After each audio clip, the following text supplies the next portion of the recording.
지난주에 우리 진명민 권사님 아드님 되시는 최재중 선교사님께서 잠시 방문해 주셔서 같이 말씀을 나누다가 저희 교회 이제 앞으로의 선교 계획과 현재의 선교에 대해서 말씀을 좀 같이 나눴어요. 그런데 이런 말씀을 하시더라고요. 저희 교회가 저희는 뭐 다른 게 잘 모르지 않습니까?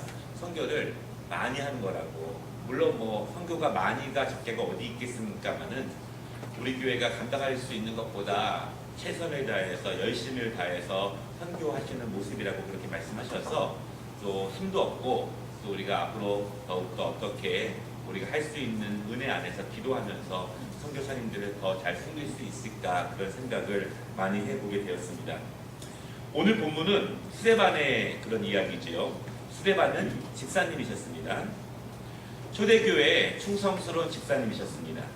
당시의 집사님들은요, 교회 일과 행정적인 면, 특별히 이 주의 종들을 도와서 고아와 과부를 구제하고 교회의 여러 가지 살림살이들을 총관할하는 것이 집사님들의 일이었습니다. 뿐만 아니라 스데반은 복음 전도자였습니다. 당시에 집사들은 이제 교회 일을 다 감당하지만 사도들에 준한 그러한 말씀을 전하는 전도자의 사명도 잘 감당했습니다. 여러분 사실은요, 우리 모든 그리스도인들은 복음을 전하는 전도자가 되어야 한다는 것을 믿으시기를 바랍니다. 제가 학교에 있을 때 이렇게 글을 쓴 적이 있어요. 신학 교수나 목사나 모든 그리스도인이나 본물은 복음 전도자가 되어야 한다. 저도 이렇게 한번 제가 씌워봤습니다. 제가 지난 10년 동안 복음을 전해서 예배당 앞으로 나온 하나님의 자녀가 된 사람들이 얼마나 됐을까? 한 10여 명 되는 것 같은데, 우리가 무엇을 하든지 복음을 전하는 것이 우리 모든 그리스도인들의 그런 첫 번째 사명이라는 것을 꼭 기억해야 합니다. 오늘 우리가 함께 읽은 말씀은요, 스데반이 복음을 전하는 것 가운데 맨 마지막에 있는 그런 부분인데, 스데반은 복음을 전했을 때 과감하게 전했습니다. 여러분, 만약에 우리가 복음을 있는 그대로 과감하게 전하는 것과 이리저리 힘들고 어렵고 조금 상대방이 듣기 싫어하는 말들을 피해가면서 전하는 것과 어떤 것이 더 능력이 있는지 한번 생각을 해보면요, 사실은 정확하게 말하지 않고 분명하게 말하지 않고 돌아 조금씩 말하는 것이 결코 능력이 있지는 않습니다. 복음은 생명은 있는 그대로 하나님께서 우리에게 주신 그대로 있는 그대로 복음을 전하는 것이 맞습니다. 오늘 스데반은 복음을 과감하게 전했습니다. 있는 그대로 전했습니다. 그런데 54절 말씀해 보면은요, 스데반의 복음을 듣는 사람들이 마음이 찔려합니다. 여기까지 좋아요. 하나님 말씀을 있는 그대로 전하면 마음이 찔려야 되는 거예요. 여러분, 우리가 주일에 하나님 말씀을 듣지 않습니까? 정상적으로 말씀을 들으면 두 가지 반응 중에 하나가 나와야 돼요.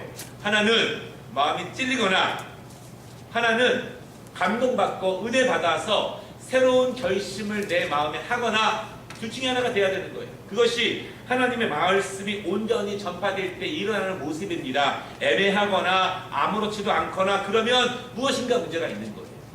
그 말씀 가운데 하나님이 역사하시지 않거나 받는 우리의 마음밭이 지금 이 말씀을 받는데 문제가 있지 않거나 그런 것입니다.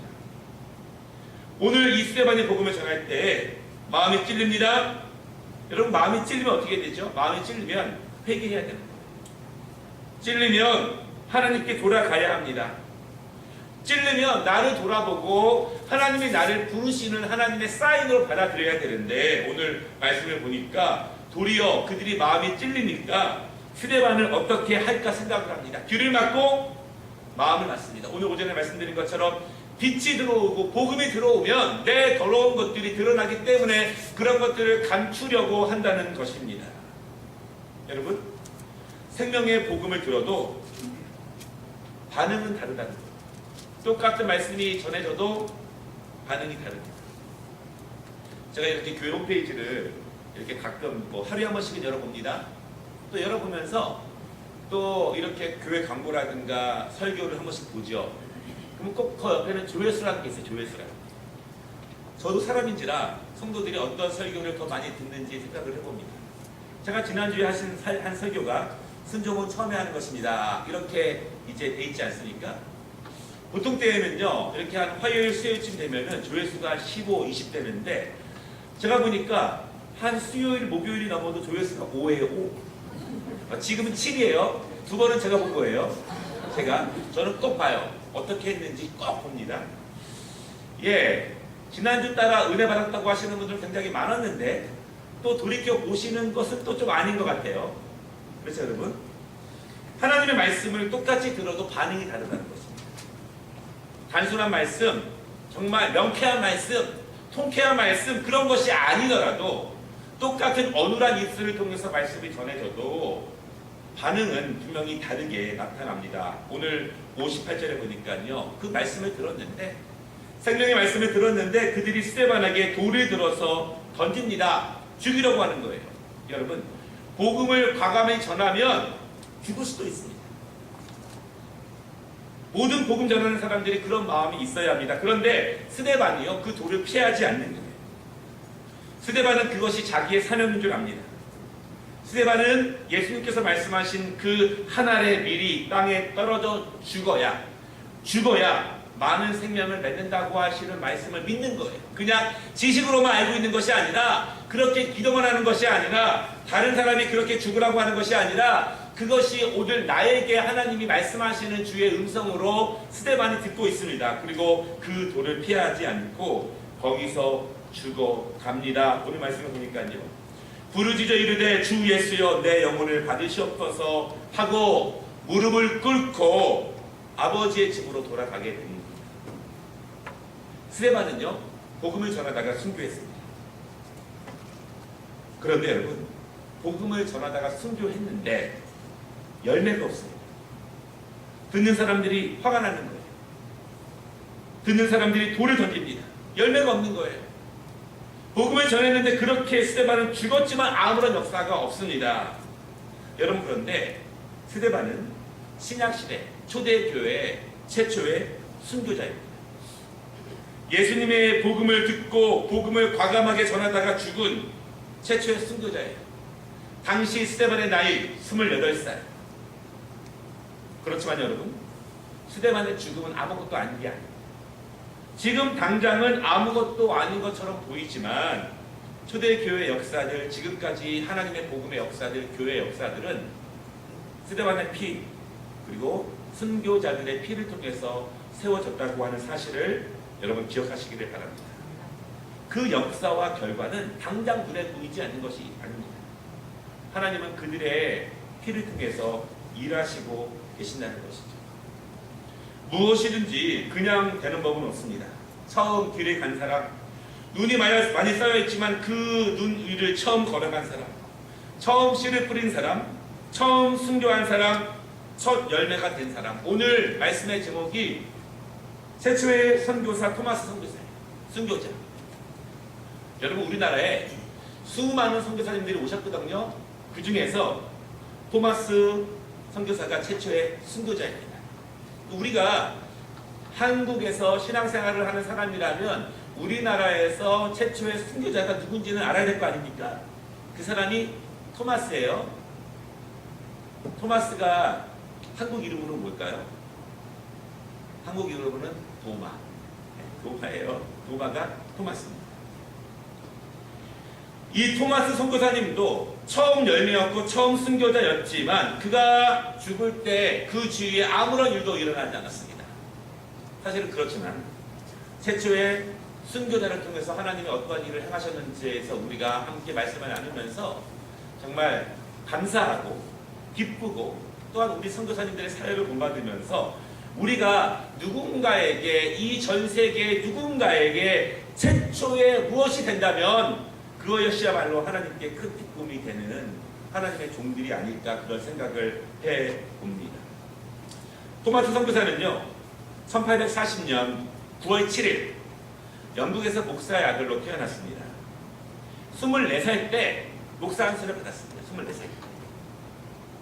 그리고 1863년 8월 24살 때 이제 런던 선교회의 파송 선교사로 아내와 함께 중국 상해에 도착합니다. 그런데 아내가 중국에 온 지 얼마 안 돼서 풍토병에 걸려서 중국에서 하나님의 부름을 받게 됩니다. 혼자 남은 거예요. 혼자. 더군다나 토마스 선교사가요, 당시 중국 선교 책임자였던 무어 헤르 선교사와 여러 가지로 불화가 심해집니다. 그러면서 선교사직을 사임하게 돼요. 사임은 했지만 하나님께서 이곳에 보내신 뜻을 알기 때문에 미래를 도모하면서 해상 세관에서 통역사로서 일을 하면서 기도하고 준비하게 됩니다. 여러분, 구원의 시작은요, 항상 작은 곳에서 시작됐지 않습니까? 당시에 조선에서 대원군의 박해를 피해서 중국에 잠시 피해 있던 정치적인 피해자들이 있었는데 그 사람 중에 2명이 김자평과 최선일이에요. 천주교인입니다. 그들이 왜 여기에 있는지 제가 잠시 후에 말씀을 드릴 건데요. 그들을 통해서 조선에는 성경책이 거의 없다. 조선인들이 성경책을 보기가 너무너무 힘들다. 그런 말을 듣게 됩니다. 그리고 이 말씀을 들으면서 마음에 감동이 일어납니다. 조선에 대한 마음이 싹트게 됩니다. 그래서 1865년 중국에 온 지 2년 만에 이제 조선 땅 서해안에 배를 타고 상선을 타고 도착하게 되고요. 2달 반 동안 이 서쪽에 있는 전사 어딘지 모르겠지만 뭐 선진포, 석호정, 망경대 등을 돌아다니면서 한국말을 배우고 성경 100여 권 정도를 나누어주고 다시 돌아옵니다. 이제 한국에 대해서 본격적으로 선교할 준비를 하게 되는 겁니다. 그리고 그 이듬해인 1866년 8월 스코틀랜드 성소국의 후원을 받아서 많은 성경을 가지고 우리나라에 들어오게 되는데 그때 배가 여의치 않기 때문에 미국 국적의 무장 상선인 제너럴 셔먼호를 타고 한국에 오게 됩니다. 여러분, 지금부터가 중요한 거예요. 여러분 되게 잘 아는 내용입니다.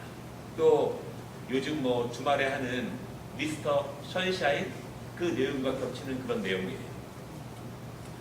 당시 이 배를 이용했는데요. 여러분 1866년이라고 말씀을 드렸어요. 8월이라고 말씀을 드렸습니다. 그때가 병인년이에요. 병인년. 그때가 그 해가 유난히 서양의 열광들과 조선이 쇄국 정책과 또한 통상 때문에 마찰이 심하던 그런 시절입니다.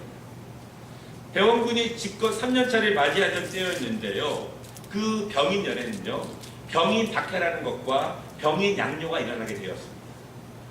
병인 박해가 무엇이냐면 대원군이 당시에 이제 천주교 신앙인들을 박해하는 일이 벌어지게 됩니다. 그들의 신앙, 왕을 섬기는 것이 아니라 하느님을 섬긴다고 하고 또한 쌍놈이나 노비나 할 것 없이 다 모여있는 모습들, 여러 가지 것들, 또한 쇄국 정책, 외국의 것들을 박해하면서 여러분 당시에 프랑스 신부 9명과 사실은 수천 명에 달하는 천주교인들이 순교하는 일이 벌어져요. 그 해 1866년. 그래서 이것을 계기로 병인년에 프랑스 군대가 강화도에 오게 됩니다. 이것이 우리가 아는 병인양요예요. 그 해에 이런 일이 벌어지게 됩니다. 그에 대해서 이 대원군은 외세에 대해서 더욱 막으면서 세국 정책을 더욱더 강하게 하게 됩니다. 이 일이 일어나고 얼마 안 돼서 이 토마스 선교사가 탄 셔먼호가 같은 해 1866년 8월 27일에 평양의 한 포구에 정박하게 되었습니다. 그 다음에 조선을 향해서 강하게 통상을 요구하는 거예요. 그런데 조금 통상을 요구하는 방법이 좀 과격했습니다. 무력으로 보이려고 하면서 조선 군사들을 억류하고 군사적인 액션을 취하는 거예요. 엎친 데 덮친 것이죠. 병인 박해, 병인 양요, 그리고 이번 일을 계기로 조선군이 강하게 반발을 합니다. 그리고 배하라잖아요. 배를 다 둘러싸고 나서 전 공격을 감행해서 이 평양의 한 포구에 정박해 있는 이 배를 완전히 초토화시킵니다. 거기에 있는 모든 사람들을 다 죽이게 되는 거예요. 그때 배에 있던 많은 사람들이 살려고 바다로 뛰어들어서 헤엄쳐 나왔습니다. 그래봤자 대동강 앞에서 다 잡히는 거예요. 많은 사람들이 대동강 앞에서 다 잡혔고 거기서 다 참수를 당했습니다. 한 명도 하지 못했어요. 다 참수를 당했습니다. 근데 여러분, 나중에 아니지만 토마스 선교사를 참수했던, 죽였던 박춘건이라는 사람이 있는데요. 그 사람이 이렇게 이야기합니다. 내가 서양 사람들을 죽이는 중에 한 사람을 죽인 것은 내가 지금 생각할수록 이상한 감이 들었다. 내가 그를 찌르려고 할 때 그는 두 손을 마주잡고 무슨 말을 한 후에 붉은 배를 입힌 책을 가지고 웃으면서 나에게 받으라고 권하였다. 내가 그를 죽이기는 하였으나 이 책을 받지 않을 수가 없어서 받아왔노라. 이렇게 후에 고백을 하는 거예요. 여러분, 그냥 거기서 죽었습니다. 그런데 사실 하나님의 역사는요, 우리가 생각하는 것 이상으로 역사하시게 됩니다. 토마스 선교사님이 많은 성경책을 이렇게 던지고 그리고 많은 사람에게 주고 거기서 죽게 되었는데, 사실은 그 중에서 우리가 아는 것처럼 평양에 위대한 교회를 세웠던 많은 믿음의 사람들이 그 안에서 나오게 됩니다. 그를 직접 죽였던 이 박충거는요, 평양교회 장로가 되었습니다. 그리고 장사포의 홍신길은 서가교회를 세웠고, 그리고 석호동 망경대의 처치량은 평양교회를 창립하게 되었습니다. 그리고 받은 성경을 벽지로 사용했던 박영식이라고 하는 사람은 나중에 자신의 집을 예배의 처소로 내놓게 되는 역사가 일어나게 됩니다. 여러분, 재밌는 것이 있는데요, 이 박충건이라는 사람이 토마스 선교사를 죽였습니다. 책을 받았잖아요. 그런데 외세의 책이기 때문에 그 책을 집에 가져다가 숨겨놨습니다. 숨겨놨는데요, 어느 날 조카가 놀러오게 되는 거예요. 조카가 놀러왔다가 그 성경을 읽게 됩니다. 읽다가 예수를 믿게 되는 거예요. 그리고 하나님의 복음을 더 자세히 공부하고 싶어서 중국으로 가게 됩니다. 중국에 가서 로스 선교사를 만나게 되었어요. 그 선교사를 만나서 최초의 구약 성경을 선교사와 함께 한글로 번역하는 일을 그 조카가 감당하게 됩니다. 토마스 선교사가 참수당하기 전에 많은 사람에게도 성경책을 나누어 주었는데, 대동강변에 12살 먹은 최취량이라고 하는 아이가 있었는데 그걸 받은 거예요. 무식별에. 그런데 이 아이가 뭔지 잘 모르니까 당시 평양성 관리였던 박영식에게 그것을 건네주었습니다. 그런데 이 성경이 한문성경이거든요. 근데 당시 이 박영식은요, 종이가 굉장히 귀하던 시절이었고 또 집이 좀 열악해서 그 한문성경을 한 장씩 찢어가지고 집에 벽지로 다 붙이고 집에 창호지로 다 붙였다는 거예요. 그런데 무슨 내용인지는 모르지만 아침에 눈을 떠보면 성경이 있는 것이고, 밤에 잠을 자려고 하면 성경이 있는 거예요. 언제든지 그에게는 성경이 있는 것입니다. 그렇게 하나씩 읽다가 예수 믿고 구원받았습니다. 읽다가. 여러분, 그런데 성경을 벽지로 사용하여서 읽다가 구원받은 이 박영식의 집이 그의 80 이후에 그 집이 교회가 되었는데요. 그 교회가 널다리라는 교회가 되었고요. 그 교회가 좀 더 성장해서 이름을 장대현 교회로 바꿨고요. 그 장대현 교회가 바로 1907년 한국의 대부흥운동, 평양 대부흥이 그 교회에서 시작되었습니다. 하나님의 역사는 우리가 알지 못하는 것입니다. 몇 년 후에 우리가 지난번에 한번 다뤘는데요, 조선이 조금 더 개화되고 나서 평양에 사무엘 마페 선교사가 들어오는 거예요. 우리가 그렇게 말씀을 나눴습니다.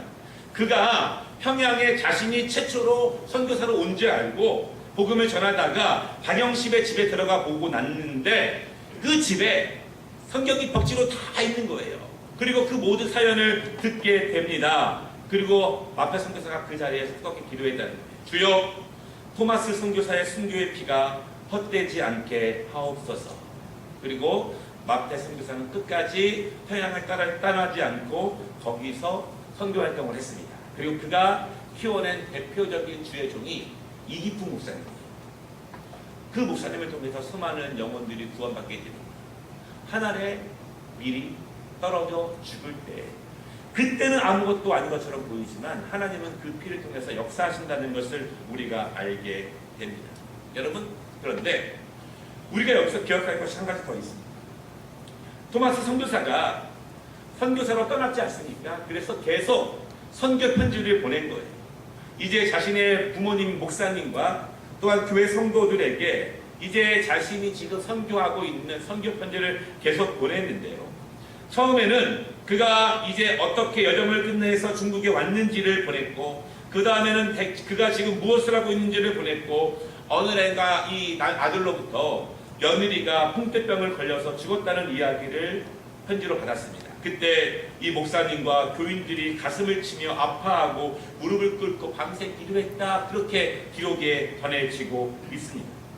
그리고 얼마 후에 또 편지가 왔는데 이 편지에 토마스 선교사가 조선이라고 하는 미전도 종족에게 이제 이야기를 듣고 그곳에 복음을 전하기로 결심했다는 이야기를 듣고 오고 한번 갔다 왔다는 보고를 또 받게 됩니다. 그리고 다시 준비해서 조선으로 가기 위해서 조선말을 배우고 있다라고 하는 또 그 이야기를 듣게 되는 거예요. 편지를. 그리고 함께 영국에 있는 선교회 가족들이 같이 기도하기 시작했습니다. 그런데 그 편지가 지금도 있거든요. 거기에 이런 말씀이 있습니다. 아주 잔인하고 사악한 대학살이 최근 조선에서 일어났습니다. 이것이 병인 박해를 말하는 거예요.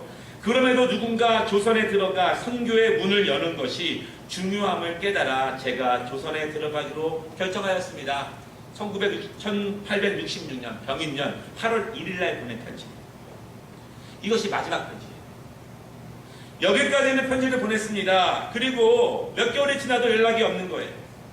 아버지 토마스 목사님과 한호보 교회 성도들이 이 토마스 선교사가 어떻게든지 굉장히 궁금해합니다. 그리고 계속 기도하지만 연락이 없는 거예요. 몇 개월 이후에야 그가 대동강변에서 목이 잘려서 죽었다고 하는 이야기를 듣게 됩니다. 그리고 온 교회가 통곡을 하고 울게 됩니다. 여러분, 만약에 우리가 선교사를 보냈습니다. 우리 교회에서. 근데 그가 복음을 전하다가 아무것도 한 것도 없는 거예요. 교회도 세운 것도 없고 전도를 한 것도 없고 뭐 한다는 이야기만 들었는데 그가 어느 날 그렇게 순교당했다는 이야기를 듣는다면 우리의 마음이 어떻겠어요? 통곡을 하면서 기도했는데 그때 그 아버지의 기도가 이렇습니다. 하나님, 내 아들을 목 베어 죽인 민족이지만 아들의 죽음이 헛되지 않도록 조선이 주님 앞에 돌아오기 이렇게 기도했다고 합니다. 27살이에요. 스데반 28살. 토마스 선교사 27살. 여러분 혹시 아시겠지만 그 기독교 종교개혁의 한 명이었던 칼빈이죠. 칼빈이라고 하는 사람이 기독교 교회를 다 정리한 기독교 강요라는 것을 27살에 썼거든요. 제가 27살이 되던 해에 반성을 크게 했어요. 칼빈은 이 나이에 이 일을 하고 있는데 나는 지금 도대체 뭘 하고 있는지. 물론 지금 더 많이 반성을 해야 되지만 우리가 지금까지 많은 선교사님들을 다루지 않습니까? 거의 다 30 이전에 죽은 사람들도 많고 그리고 20살 초반 때 이 나라에 와서 복음을 전하던 사람들이었습니다. 오늘 이 토마스 선교사님처럼 그 순교의 피는 대동강가에 여전히 머물러 있는지는 모르지만 그 열매는 우리나라 전역에 그리고 우리나라가 또 다른 미종족을 위해서 복음을 전하는 역사를 가져왔다라고 하는 것입니다. 여러분, 우리는 분명하게 복음의 빚진 민족임이 분명해요. 많은 사람들의 기도와 후원과 그들의 순교의 피로 우리가 세워졌습니다. 우리가 또한 누군가에게 최초의 복음 전도자, 누군가를 위해서 최초의 순교자, 그 사명을 감당하는 것이 우리를 구하신 하나님의 뜻임을 여러분 분명히 믿으시기를 바랍니다. 우리 교회가 연약하고 힘들지만 우리 내부적인 삶도 빈궁할 때가 많이 있지만 그럼에도 불구하고 우리가 믿음을 가지고 하나님의 일을 하면 하나님이 채워주실 것을 여러분 분명히 믿으시기를 바랍니다. 우리가 그러한 은혜, 빛을 갖고 은혜를 아는 우리 민족, 우리 교회가 되시기를 주님의 이름으로 축원합니다. 기도하겠습니다. 하나님, 오늘 말씀을 기억하며 최초의